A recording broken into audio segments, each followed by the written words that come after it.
Lévitique, chapitre 27.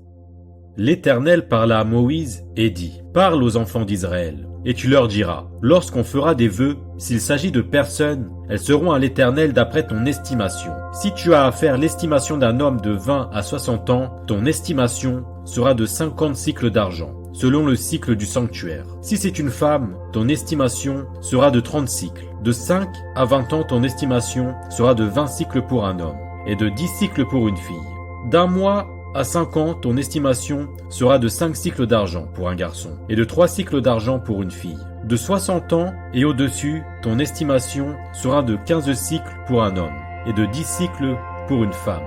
Si celui qui a fait le vœu est trop pauvre pour payer ton estimation, on le présentera au sacrificateur, qui le taxera, et le sacrificateur fera une estimation en rapport avec les ressources de cet homme. S'il s'agit d'animaux qui peuvent être offerts en sacrifice à l'Éternel, tout animal qu'on donnera à l'Éternel sera chose sainte. On ne le changera point, et l'on n'en mettra point un mauvais à la place d'un bon, ni un bon à la place d'un mauvais. Si l'on remplace un animal par un autre, ils seront l'un et l'autre choses saintes. S'il s'agit d'animaux impurs qui ne peuvent être offerts en sacrifice à l'Éternel, on présentera l'animal au sacrificateur, qui en fera l'estimation selon qu'il sera bon ou mauvais, et l'on s'en rapportera à l'estimation du sacrificateur. Si on veut le racheter, on ajoutera 1/5 à son estimation. Si quelqu'un sanctifie sa maison en la consacrant à l'Éternel, le sacrificateur en fera l'estimation selon qu'elle sera bonne ou mauvaise, et l'on s'en tiendra à l'estimation du sacrificateur. Si celui qui a sanctifié sa maison veut la racheter, il ajoutera 1/5 au prix de son estimation,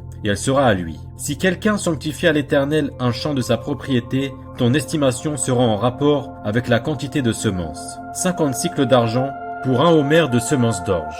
Si c'est dès l'année du jubilé qu'il sanctifie son champ, on s'en tiendra à ton estimation.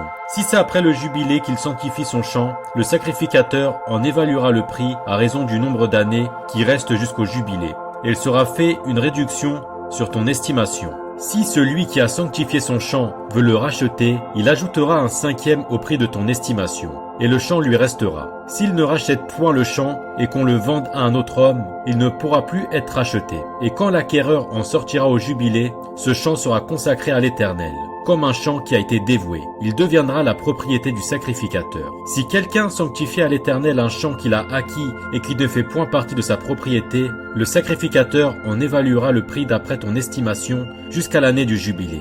Et cet homme payera le jour même le prix fixé, comme étant consacré à l'Éternel.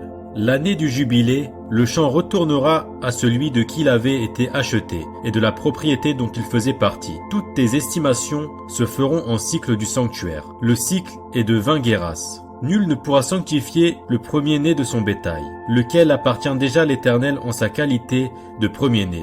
Soit veau, soit agneau, ils appartiennent à l'Éternel. S'il s'agit d'un animal impur, on le rachètera au prix de ton estimation, en y ajoutant 1/5. S'il n'est pas racheté, il sera vendu d'après ton estimation. Tout ce qu'un homme dévouera par interdit à l'Éternel, dans ce qui lui appartient, ne pourra ni se vendre, ni se racheter. Que ce soit une personne, un animal ou un champ de sa propriété, tout ce qui sera dévoué par interdit sera entièrement consacré à l'Éternel. Aucune personne dévouée par interdit ne pourra être rachetée, elle sera mise à mort. Toute dîme de la terre, soit des récoltes de la terre, soit du fruit des arbres, appartient à l'Éternel. C'est une chose consacrée à l'Éternel. Si quelqu'un veut racheter quelque chose de sa dîme, il y ajoutera 1/5.